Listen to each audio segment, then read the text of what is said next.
Bismillahirrahmanirrahim. Subhanaka la ilma lana illa ma 'allamtana innaka antal alimul hakim. Rabbi zidna ilma warzuqna fahma. Infiru khifafa wa thiqala wajahidu bi amwalikum wa anfusikum. Dzalikum khairul lakum in kuntum ta'lamun. Ya ayyuhalladzina amanu in tansurullaha yansurkum wa yuthabbit aqdamakum. Wa hayyikum bi tahiyatil Islam. Assalamualaikum warahmatullahi wabarakatuh. Alhamdulillahi wahdah sadaqa wa'dah wa nasara 'abdahu wa a'azza juddahu wa hazama al-ahsaba wahdah. Asyhadu an la ilaha illallah wahdahu la syarikalah wa asyhadu anna Muhammadan abduhu wa rasuluhu la nabiyya wa la rasula ba'dah. Allahumma shalli ala Muhammad wa ala ali Muhammad. Assalatu wassalamu alayka ya Rasulullah. Alhamdulillah, bersyukur pada Allah Subhanahu wa taala.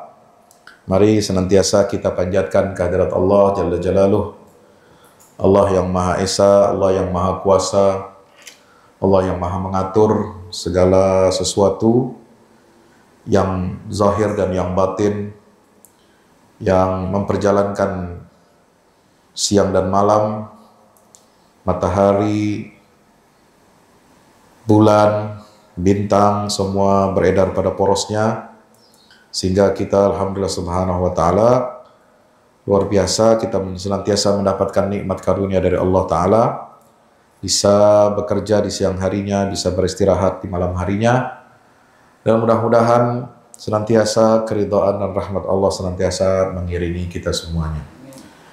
Salam dan salam tak lupa kita sampaikan kepada junjungan kita baginda Rasulullah Muhammad SAW. Allahumma salli ala Muhammad wa ala ali Muhammad. Salatu wassalamu alaika ya Rasulullah. Hadirin jamaah yang insya Allah mudah-mudahan kita semua dirahmati Allah Subhanahu wa ta'ala. Hari ini kita sudah memasuki bulan Rabiul Akhir, ya. Tak terasa kita sudah melewati bulan Rabiul Awal, bulan kelahirannya baginda Rasulullah Muhammad sallallahu alaihi wasallam. Tapi kita sebagai umat Rasulullah harus senantiasa mengingat, harus senantiasa meneladani, menghidupkan semangat keteladanan baginda Rasulullah SAW meskipun bukan di bulan Rabiul Awal. Karena peringatan atau kita memperingati Maulid Nabi itu bukan hanya sekedar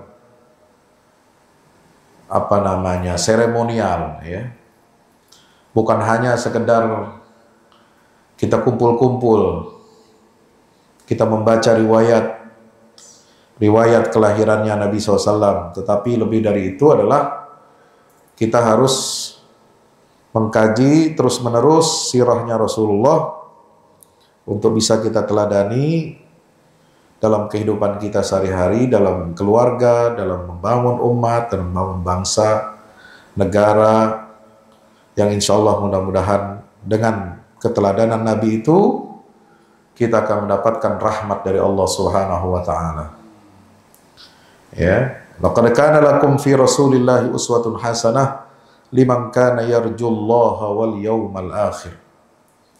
Ya, kalau kita ingin mendapatkan kesuksesan, keberkahan dunia dan akhirat, ya, itu kita mesti meneladani Rasulullah SAW. Ingin berhasil menjadi hamba Allah yang soleh, ya, ingin menjadi hamba Allah yang sukses di dunia, kita mesti mencontoh baginda Rasulullah SAW. Ingin menjadi hamba Allah yang sukses di akhirat, juga sama, kita harus mencontoh keteladanan Nabi kita Muhammad SAW. Ya. Karena hakikatnya keteladanan Rasulullah SAW itu adalah ilmu, cahaya dari Allah. Ya, kalau saudara ingat ucapan, ya, Imam Syafi'i, man arada dunya fa'alaihi bil ilmi wa man arada al-akhirah fa'alaihi bil ilmi wa man aradahuma fa'alaihi bil ilmi. Ya, itu kalau kita jadikan patokan, siapa yang ingin sukses dunia, maka dia harus belajar, menuntut ilmu. Siapa yang ingin sukses di akhirat, dia harus belajar menuntut ilmu. Siapa yang ingin dua-duanya, dia harus belajar menuntut ilmu. Nah, ilmu itu kalau bagi saya, Allah alam bisawab, ilmu itu adalah yang dibawa oleh Nabi kita Muhammad SAW. Cahaya sunnah, cahaya contoh keteladanan, itulah ilmu dari Allah Ta'ala buat kita.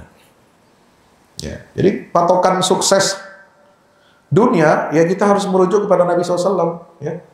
Nabi itu orang yang sukses bukan hanya sebagai Nabi dan Rasul, tapi sukses membangun negara, membangun umat, membangun tatanan sosial, membangun tatanan ekonomi, membangun politik, ya, membangun pendidikan, membangun seluruh aspek kehidupan umat manusia ini berdasarkan panduan wahyu dari Allah Subhanahu wa Ta'ala, yaitu Al-Qur'anul Karim.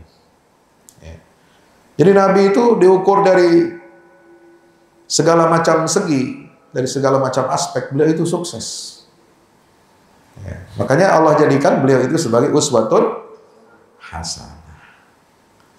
Jadi kalau kita ingin dunia, merujuklah kepada Nabi SAW. Ya, ingin jadi pemimpin yang baik, contoh Nabi. Ingin menjadi hakim yang baik, contoh Rasulullah. Ingin jadi panglima perang yang baik, contoh Nabi. Akhlaknya bagaimana? Ingin menjadi negarawan yang baik, contoh Nabi SAW. Ingin jadi kepala rumah tangga yang baik, contoh Nabi SAW. Ingin jadi pekerja yang baik, bos yang baik, pengusaha yang baik, semua harus mencontoh baginda Nabi Muhammad SAW. Ya, makanya ukuran kesuksesan Nabi SAW itu luar biasa. Ya, dia termasuk orang paling berpengaruh di dunia, ya, termasuk orang yang paling berpengaruh itu di antara 100 orang, dia nomor 1. Ya, walaupun Nabi Isa, Nabi Musa masuk dalam 100 orang paling berpengaruh di dunia, Buddha, Konghucu masuk di situ, tapi yang nomor 1 itu Rasulullah SAW. Kenapa? Karena nabi-nabi itu, ya, atau tokoh-tokoh agama itu hanya sukses dalam urusan apa? Spiritual saja. Nabi Musa nggak bisa membangun negara karena beliau meninggal sebelum berhasil, bahkan meninggal di masa pembuangan Bani Israel di Tih. Yatihuna fil ardi arba'ina sana. Setelah mereka menolak untuk masuk ke Baitul Maqdis atas perintah Allah, mereka menolak. Ya. Apa namanya? Idhab anta wa rabbuka faqatila innaha huna qa'idun. Itu ayatnya. Nabi Musa meninggal ketika beliau sedang terpukul, sedih. Ya. Menyaksikan, mengawal kaumnya ini nggak mau mentaati perintah Allah. Nggak berhasil membangun daulah. Nabi Isa ajarannya nggak ada membangun negara. Hanya bicara pada aspek apa? Aspek kasih sayang, baik pada sesama, tapi tidak bisa menjadi apa? Menjadi pemimpin dunia, menjadi panglima, menjadi hakim, menjadi qadhi, punya kekuasaan. Ya. Yang lain-lain banyak pemimpin dunia yang dianggap sukses dalam tanda petik, baik aspek positifnya maupun negatifnya. Di situ ada Charlemagne misalnya, ada kaisar Romawi, ada kaisar Persia, ada macam-macam. Ada kaisar Cina, ya. Ada bahkan di zaman modern ada Hitler, ada Mussolini, itu berpengaruh tapi yang negatif. Gitu. Nah, Rasulullah SAW ini berhasilnya itu aspek dunia dan akhirat dan positif, nggak ada jeleknya, nggak ada celahnya. Allahu Akbar. Ya. Makanya kita sebagai umat Rasulullah SAW kita harus betul-betul mencintai Nabi, betul-betul mempelajari sirah Nabi, betul-betul mengajarkan kepada anak-anak kita, cucu-cucu kita itu cinta kepada Rasulullah Muhammad SAW. Ya. Satu-satunya teladan, ya, jangan sampai anak cucu kita meneladani siapa? Meneladani orang-orang manusia yang nggak jelas. Ya. Ya, kalau teladannya Messi, ya, Messi sakit pinggang, cari beritanya. Ya, Ronaldo terkilir kakinya, wow, ribut sedunia. Ya. Artis jadi idola, waduh, Korea. Ya, K-pop, kemana aja K-pop datang, bikin acara di mana dia datang. Dia beli sampai mangkoknya, cangkirnya, HP-nya, bantalnya. Ih, orang gila. Itu umat Nabi Muhammad, malu-maluin. Ya, jangan sampai itu anak cucu kita, ya, itu begitu kehilangan keteladanan. Ya. Kenapa? Karena kita nggak ngajarin kepada generasi penerus kita ini bahwa teladan yang hakiki, yang sejati itu ya baginda Rasulullah SAW. Ya, sekarang udah banyak media-media, ya, yang menggambarkan akhlak Nabi SAW. Ada filmnya, film yang lawas, ada yang baru tentang kelahiran Nabi, tentang akhlak Nabi SAW. Ya, ada animasinya, ada kisah-kisah Rasulullah, ya, pada saat di Mekah maupun di Madinah, gitu ya. Buku-buku juga banyak, kita tinggal baca, kita tinggal lihat. Ya, jadi ini yang kurang dari kita keluarga-keluarga Muslim ini adalah, ya, kurang kita bergiat untuk memperkenalkan, ya, kepada anak kita, generasi penerus kita ini, contoh tauladan yang paling sempurna dialah Nabi kita Muhammad Sallallahu Alaihi Wasallam. Ya, hadirin rahmati Allah Subhanahu Wa Taala. Yang kedua, kita ini sudah di bulan Rabiul Akhir, sudah tanggal 9 Oktober sekarang, kita sudah melewati 1 tahun dari peristiwa yang mengguncang dunia, ya, yaitu yang kita kenal sebagai Operasi 7 Oktober. Ya, 7 Oktober ini peristiwa yang harus dicatat oleh kita semua, peristiwa yang sangat bersejarah, ya, yang dapat menggetarkan dan menggentarkan musuh. Musuh terbesar kita ini, ya, Zionis. Ya, itu mereka luar biasa, ya, melakukan agresi kepada kita umat Islam. Karena kenapa saya katakan mereka melakukan agresi terhadap umat Islam? Ya, karena setiap agresi, kejahatan, kezaliman yang dilakukan kepada saudara kita di Palestina atau di negeri manapun, itu sebenarnya kita umat Islam ini yang menjadi korban. Jadi salah kalau kita mengatakan, oh, korbannya cuma 51.000 orang terbunuh di Palestina. Oh, korbannya berapa ribu gedung yang hancur, berapa rumah sakit, berapa masjid yang hancur di Palestina. Ya. Dan kita merasa tidak menjadi korban. Itu keliru. Ya. Jadi ketika musuh itu menyerang umat Islam dimanapun umat itu berada, maka hakikatnya mereka itu sedang menyerang dan melakukan agresi terhadap seluruh umat Islam yang 2 miliar jumlahnya. Nah, ini kita sering keliru menempatkan diri kita kadang hanya sebagai apa? Ya, penolong, sebagai penonton. Kita tidak merasakan menempatkan diri kita sebagai apa? Korban. Makanya kita ogah-ogahan nolongnya. Ya, beda kalau kita sebagai korban, ya, merasakan apa yang dirasakan oleh saudara-saudara kita, itu persis seperti Nabi SAW digambarkan oleh dalam Al-Quran, surat At-Taubah, ya, ayat berapa? 129 ya? Ya kan? Laqad ja'akum rasulun min anfusikum azizun 'alaihi ma 'anittum harisun 'alaikum bil mu'minina raufur rahim. Azizun 'alaihi ma 'anittum. Ini kan saya sudah sampaikan.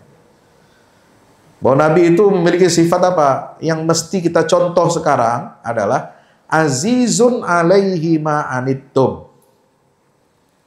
Nabi itu merasa berat, merasa menderita. Apa yang kalian rasakan, itu Nabi merasakan seperti kita. Ya. Nah, umatnya merasakan sakit, Nabi ikut merasakan sakit. Kita melihat tetangga kita ada yang kelaparan, ada yang dibunuh, ada yang diinjak-injak kehormatannya, maka kita harus merasakan hal yang sama. Ya, itu baru azizun alaihi ma'anittum. Jadi kita merasa berat, sebagaimana Rasulullah merasakan beratnya perjuangan umatnya itu.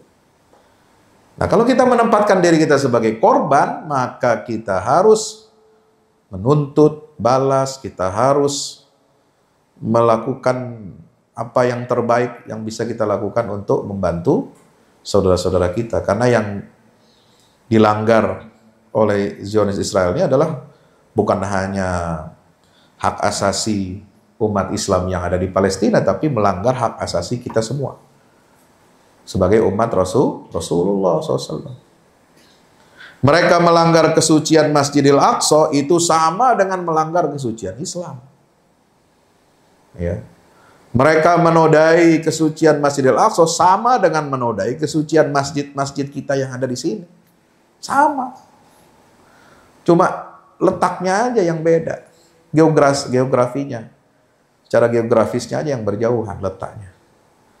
Tapi sama semuanya. Apa yang mereka provokasi untuk menghancurkan Masjidil Aqsa, untuk menistakan Masjidil Aqsa, untuk merebut Masjidil Aqsa, untuk menggusur orang-orang yang ada di sana. Coba bayangkan. Jadi psikologi dan ideologinya orang Yahudi ini, Zionis ini, itu betul-betul sakit. Ya, bagaimana mereka bisa membunuh anak-anak dan mereka kemudian bergembira. Mereka merayakan pembunuhan itu. Ya.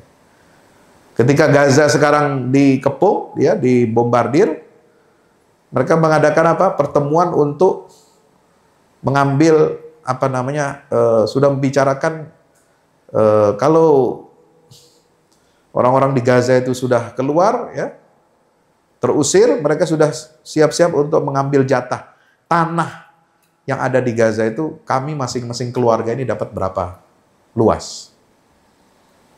Dan mereka mengatakan apa? Itu harus diusir itu orang-orang itu. Karena mereka menempati tanah yang bukan haknya mereka. Ini tanah yang dijanjikan Tuhan buat kita. Luar biasa. Ya. Jadi ngusir orang, menjajah negeri orang, membunuhin orang, merampas hak orang, itu atas nama Tuhan. Itu kan tidak ada kejahatan yang lebih jahat daripada itu. Ya. Jadi kalau ada orang melakukan tindakan kriminal mengatasnamakan Tuhan dan agama, itu sebenarnya Israel. Nah, sekarang kan mereka menuduh kita umat Islam ini. Menuduh apa?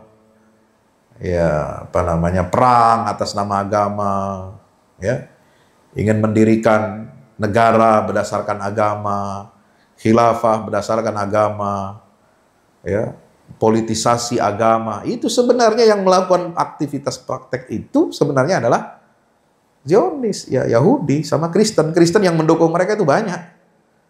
Jangan salah, itu evangelis, kelompok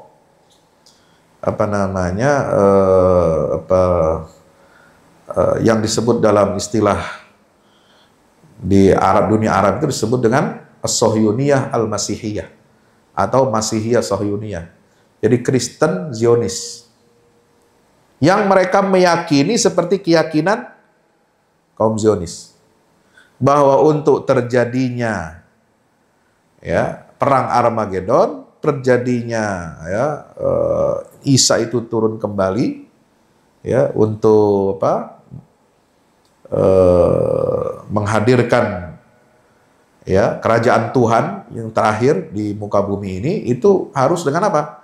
Dengan kekacauan, dengan chaos, dan ya Tuhan menggenapkan janji untuk membangun kuil ketiga, kuil Zion bagi bangsa Yahudi yang ketiga, kuil Sulaiman. Nah, itu nubuat yang berdasarkan agama itulah mereka kemudian melakukan penghancuran, melakukan pembunuhan, melakukan agresi, melakukan perampasan.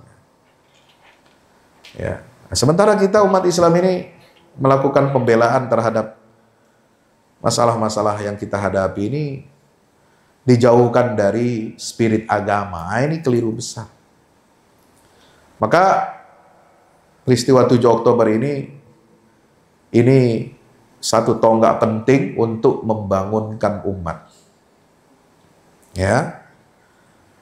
Peristiwa 7 Oktober ini harus kita catat, harus kita ceritakan, ya, harus kita gaungkan dan tanamkan kepada anak-anak kita, generasi penerus kita itu, bahwa ya, peristiwa 7 Oktober ini adalah ya, sebuah peristiwa yang sangat heroik, ya, ketika umat Rasulullah SAW bangkit, ya, membela kebenaran Islam, melawan kezaliman, ya, sistem ideologi Zionisme, ya, yang berdasarkan ajaran agama Yahudi yang mereka klaim itu sebagai ajaran agama, ya, dan mengembalikan harkat martabat umat Islam yang terinjak-injak selama puluhan tahun. Berhasil mematahkan mitos bahwa tentara Zionis itu tidak pernah bisa dikalahkan. Ya. Bahwa strategi militer mereka itu ampuh dan tidak bisa dikalahkan. Bahwa Iron Dome, ya, kubah besi mereka yang bisa menangkal setiap serangan, ya, roket dari Palestina itu atau dari luar itu tidak mungkin bisa ditembus, itu juga dipatahkan. Ya, itu sejak 2021. 2022 berlanjut pada operasi 2023. Kita bersyukur pada Allah menyaksikan menjadi bagian dari sejarah, ya, bangkitnya kesadaran umat ini untuk membela kesucian Masjidil Aqsa, gitu. Nah, ini peristiwa yang sangat penting, ya. Ini karena apa? Karena para pejuang kita di Palestina itu menyatakan bahwa 7 Oktober ini adalah awal dari perang besar untuk pembebasan Palestina dan Masjidil Aqsa. Ini nggak main-main. Ya, ini bukan, ya, perang biasa. Ya, ini baru bisa kita bandingkan mungkin dengan perang Ahzab.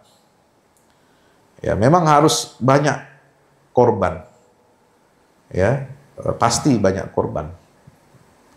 Tetapi harga yang mahal itu ya harus dibayar, ya, untuk mendapatkan sesuatu yang mahal, yang besar. Apa sesuatu yang mahal dan besar itu?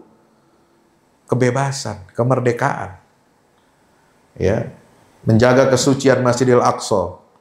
Isra Mi'rajnya tempat Isra'nya Nabi SAW dan tempat Mi'rajnya Rasulullah SAW. Ya. Menjaga kiblat pertamanya umat Islam. Masjid kedua yang dibangun di atas muka bumi ini dan kota suci ketiga umat Islam, itulah harga besar yang harus dibayar. Nah, kita harus ada di dalam barisan itu, ya. Bukan hanya sekedar nonton, bukan hanya sekedar sedih, bukan hanya sekedar kasih tombol like, subscribe, gitu, ya. Tapi juga harus betul-betul memberikan bantuan yang signifikan, harta yang terbaik, ya. Ya, soal sedikit banyaknya itu relatif, tapi harus ada di antara harta kita yang kita wakafkan, kita donasikan untuk perjuangan di jalan Allah Subhanahu wa Ta'ala. Ya. Ada satu sambutan kemarin yang dikirim ke saya dari Dr. Basim Naim, ya. Kalaupun kalian tidak bisa mengirimkan senjata, karena senjata itu yang kami butuhkan melawan penjajah agresor Zionis ini, paling tidak kalian mengirimkan apa? Pakaian, mengirimkan obat-obatan, mengirimkan tenda, mengirimkan selimut, mengirimkan makanan, obat-obatan, ya, untuk kami. Itu yang paling minim kita bisa lakukan. Ya, kalau kita belum bisa memberikan senjata buat mereka. Ya, nah, ini harus terus kita gaungkan. Jadi 7 Oktober ini dalam sejarah kita umat Islam akan dicatat sebagai sebuah peristiwa besar dan genosida yang terjadi di Gaza pasca operasi 7 Oktober yang mereka klaim sebagai upaya untuk membela diri bangsa Zionis, ya, itu adalah peristiwa genosida yang akan dikenang oleh seluruh umat manusia di dunia. Ya, jangan sampai nanti anak cucu kita nanya ketika kita udah umur 60, umur 70, umur 80, ya jangan sampai nanti mereka nanya, ya, kakek dulu ngapain aja? Kok cuma diam? Kok cuma duduk? Kok cuma nonton? Gitu ya. Jangan sampai itu. Kita harus buktikan bahwa kita ya ikut dalam perjuangan itu, ikut membantu mereka yang menjadi korban. Dan kenapa? Karena hakikatnya kitalah yang menjadi korban. Bukan rakyat Palestina saja yang jadi korban. Kita semua ini umat Islam. Ya. Satu orang yang terkena peluru, ya, membuat lumpuh mereka atau membuat anak-anak kita meninggal dunia. Saudara-saudara perempuan kita, ibu-ibu di Gaza meninggal dunia, atau anak-anak kecil yang baru lahir kemudian malnutrisi, ya, atau meninggal dunia, itu pada akhirnya korbannya kita semua. Ya. Anak-anak yang meninggal di Gaza itu kita anggap sebagai anak-anak kita juga. Saudara kita perempuan, ibu-ibu yang di Gaza meninggal itu juga sebagai saudara kita. Anggaplah itu sebagai bagian dari kita. Sehingga apa? Kita harus betul-betul merasakan kepedihan yang dialami oleh, ya, umat Nabi kita Muhammad sallallahu alaihi wasallam. Ya. Maka menolong Nabi, mensupport, membela Rasulullah, membela kehormatan Nabi, ayo harus kita wujudkan dengan apa? Membela, ya, umat Nabi Muhammad. Menolong umat Nabi Muhammad. Ya. Menyisihkan, menginfakkan harta kita untuk menolong umat Nabi Muhammad dimanapun berada. Ya, sekarang ini ada 2 PR yang besar, ya, di umat Islam. Ya, dulu banyak, tapi satu persatu alhamdulillah bisa terurai. Dulu ada kita punya PR Afghanistan, tapi alhamdulillah Afghanistan setelah berjuang selama puluhan tahun tidak pernah lelah, mereka akhirnya bisa apa? Bisa merdeka, bisa mengurus dirinya sendiri. Amerika bisa hengkang. Nah, ini perjuangan para mujahidin di Afghanistan ini harus menjadi apa? Menjadi contoh keteguhan, kesabaran, dan, ya, berpegang teguh kepada Islam. Itulah akan memberikan jaminan kemenangan umat ini. Ya, itu Taliban itu kan luar biasa. Mereka ini kaum santri, ya, pengamal Islam, pengamal sunnah, ahlu sunnah wal jamaah, ya, berjuang, ya, untuk membebaskan tanah airnya itu puluhan tahun. Ya, tidak ada yang bisa mengalahkan banyak penjajah di era modern ini seperti bangsa Afghanistan, rakyat Afghanistan yang Sunni, Hanafi, Maturidi, ya, santri-santri yang luar biasa. Nah, seperti itu yang harus kita contoh. Jadi cepat atau lambat yang namanya penjajah itu pasti akan musnah. Nah, Palestina juga seperti itu. Ya, kita harus bahu-membahu. Mudah-mudahan pemimpin-pemimpin kita dari Indonesia sampai ke Maroko sana dari ujung timur sampai ujung barat. Ya, mudah-mudahan diberikan taufik oleh Allah Subhanahu wa taala, diberikan hidayah untuk senantiasa berpihak, ya, membantu, menolong, betul-betul menolong. Kalau kita rakyat biasa ini kan kekuasaan kita terbatas, kemampuan kita terbatas.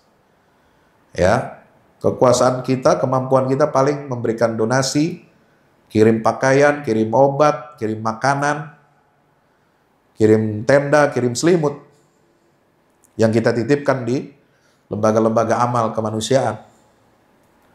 Ya. Tapi yang punya kekuasaan yang besar, real, itu adalah pemimpin sebuah negara.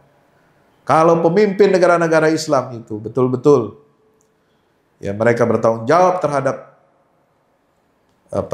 Masjidil Aqsa, bertanggung jawab terhadap kemerdekaan bangsa Palestina, ya, memberikan minimal, kalau enggak mereka menurunkan pasukannya, senjatanya, pasukan mereka masuk untuk membantu rakyat Palestina melawan Zionis, minimal lah, paling tidak kalau mereka nggak bisa melakukan itu, ya, memberikan dukungan moral, memberikan dukungan material, ya, bahwa bangsa Palestina ini yang akan menghadapi sendiri kekejaman Zionis itu. Insya Allah pasti menang.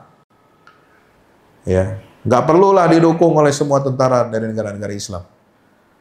Kalau kita serius, pemimpin-pemimpin kita mau memberikan senjata, memberikan dukungannya, ya, apalagi kalau mau membuka perbatasannya untuk membantu Palestina, ya selesai itu Israel. Ini persoalannya kenapa? Karena ketakutan, karena kita tidak berdaya. Nah, bicara tidak berdaya ini juga saya bawa satu kenyataan dari saudara-saudara kita rakyat Uighur. Ya, saya baru pulang dari Istanbul, ya, kemarin hari Selasa sampai sini. Selasa kurang lebih jam 2:30 gitu ya.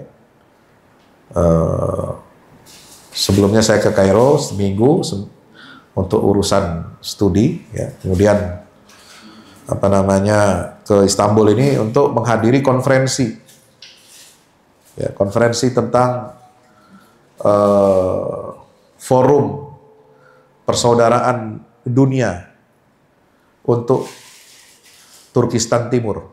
Jadi Uighur itu nama sukunya, nama bangsanya. Bangsa Uighur ini bukan bangsa Cina, tapi baru dianeksasi, ya, menjadi bagian dari Cina itu, Republik Rakyat Cina, Tiongkok, itu tahun 1949. Jadi berabad modern. Itu dulu Turkistan ini bagian dari dunia Islam. Itu suku yang ada di sana itu bangsa Uighur namanya. Tulisan aksaranya Arab, bahasanya bahasa Uighur. Bahasa Uighur itu bahasa Turki. Rumpun bahasa Turki sama dengan Turki, bahasa Utsmani, kemudian rakyat, ya, negara-negara yang bekas jajahan Uni Soviet, ya, di daerah Turkistan. Jadi Turkistan itu wilayah Turki yang ada di luar Republik Turki. Ya, itu hampir bahasanya sama, mirip semua. Ada Turkistan Barat. Nah, Turkistan Barat itu kemudian yang pecah menjadi banyak negara. Ada Kirgistan, ada Kazakhstan, Uzbekistan, ya. Ada apalagi Azerbaijan dan lain-lain itu. Nah, kalau yang Turkistan Timur ini dia berbatasannya langsung dengan Cina. Gitu. Berbatasan langsung dengan Cina. Dulu juga di bawah Soviet, cuman setelah revolusi terhadap kekaisaran Rusia, ya, jadi Uni Soviet. Kemudian Uni Soviet itu masuk masa Perang Dunia Kedua, ya, dia mencaplok Turkistan wilayah barat. Nah, Turkistan Timur ini dia serahkan kepada, ya, sesama temannya, gengnya itu Cina, ya, yang mana waktu itu negara komunis, juga hasil daripada revolusi rakyat Cina, Ya, kekaisaran Cina bubar, kemudian jadi republik, cuma republik jadi komunis. Jadi wilayah itu diserahkan ke Cina. Nah inilah masalahnya. Dulu itu menjadi negara merdeka, namanya Republik Islam Turkistan Timur. Berdiri tahun 1933 dan juga tahun 1944. Tapi kemudian diduduki oleh Cina, dicaplok, diinvasi, ya, pada tahun 1949. Jadi persis 1 tahun setelah Israel ya mengumumkan ya berdirinya, memproklamasikan negara Israel tahun 48. Nah, ini juga masalah di dunia Islam, ini jarang yang tahu. Bahwa kita masih punya PR dunia Islam ini. Pertama adalah kemerdekaan Palestina, ya. Karena negaranya, wilayahnya dicaplok oleh Israel tahun 48. Yang kedua adalah negara yang namanya Turkistan Timur, cuma nggak ada di peta ya, karena memang sudah dimasukkan menjadi provinsi baru Cina, Xinjiang. Xinjiang itu wilayah taklukan baru artinya. Ya, nah, itu sejak tahun 49 dideklarasikan sebagai bagian dari Republik Rakyat Cina. Nah, ini juga saya sudah menghadiri 2 kali kegiatan. Yang pertama tahun 2022, yang mengundang itu adalah Persatuan Ulama Turkistan Timur. Internasional Turkistan Timur ini banyak menyumbangkan ilmu pengetahuan ya dalam peradaban Islam. Ada dalam sejarah. Ya, kemudian juga menyumbangkan karya-karya yang luar biasa untuk perkembangan dunia Islam. Nah, kemudian yang kedua ini kemarin itu pertemuan Forum Persaudaraan Dunia untuk Turkistan Timur, ya, itu pertemuan yang ke-16. Tapi saya baru diundang yang pertama kali kemarin. Nah, itu banyak mengundang ada dari 31 negara. Ya, selain diaspora orang-orang Uighur Turkistan yang ada di luar negeri, itu banyak. Yang di dalam itu hanya ada 10 juta jiwa. Wilayahnya luas itu. Jadi Turkistan Timur kalau lihat di peta Xinjiang itu luasnya 9 kali lebih besar dari Syria. Lihat peta Syria itu kan kecil. Itu 9. Jadi Syria itu wilayahnya 9 kali luasnya, itulah Xinjiang itu. Jadi negara ini besar. Dan orang-orang Uighur yang ada di luar negeri itu jumlahnya puluhan juta. Ya, ada yang masih pakai paspor Cina, kebanyakan pada paspor Turki. Ada yang juga pakai paspor Kazakhstan karena paling dekat perbatasan Turkistan ini yang ke sananya, ke sebelah baratnya itu, kalau sebelah timur Cina, sebelah barat itu Kazakhstan. Ya, jadi mereka pakai banyak paspor di dunia ini. Nah, mereka mencita-citakan berdirinya negara mereka itu secara berdaulat, merdeka. Tidak lagi ada campur tangan dari China. Kenapa? Cina itu melakukan politik Cinaisasi. Jadi seperti Yahudi melakukan politik Yahudisasi, Judaisasi Palestina, Judaisasi Masjidil Aqsa, Judaisasi kota Al-Quds, ya. Ini Cina ini melakukan apa? Cinaisasi terhadap rakyat Uighur, bangsa Uighur yang ada di Turkistan Timur itu. Dan ini sudah berjalan 76 tahun sekarang. Nah, baru mencuat laporan pelanggaran HAM ya di Uighur ini, itu baru 2014 kita dengar kabar-kabarnya itu. Kemudian banyak protes, demo-demo, ya, termasuk di Indonesia 2017, 2018 itu untuk memprotes kebijakan Cina, ya, untuk mempertanyakan ya kebijakan Cina agar tidak melanggar hak asasi manusia. Kenapa? Budayanya dihilangkan. Jadi budaya Turkistan Timur itu seperti budaya Turki, bahasanya bahasa Turki, tulisannya tulisan aksara Arab, kayak kita tulisan Arab Pegon zaman dulu, Arab Melayu. Hah? Udah 40 menit, oke. Kemudian tradisinya dia pakai jenggot, itu biasa. pakai baju muslim seperti orang Afghanistan, pakai peci khusus, itu mau dihilangkan.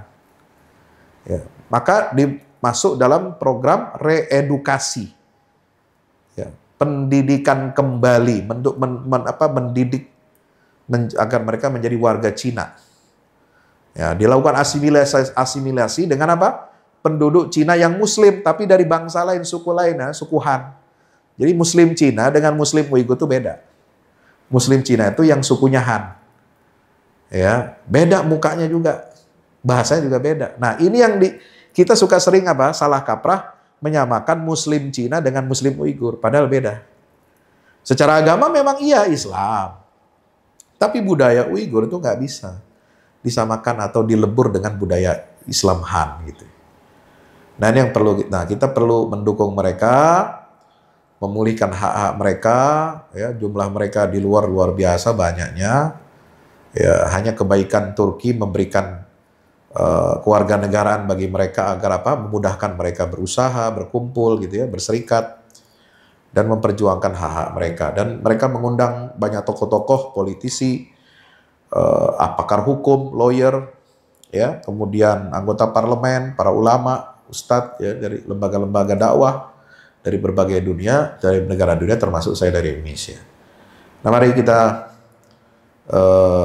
membuka kesadaran kita bahwa masih banyak PR kita umat Islam ini, ya, untuk mendukung saudara kita umat Rasulullah Sallallahu Alaihi Wasallam. Demikian yang dapat saya sampaikan. Mudah-mudahan tahun ini, ya, dan kedepannya itu menjadi tahun izzah, tahun keberkahan, tahun kebangkitan untuk umat Islam sedunia dan bagi kita umat Islam di Indonesia. Aku qouli hadza astaghfirullah li wa lakum. Wassalamualaikum warahmatullahi wabarakatuh.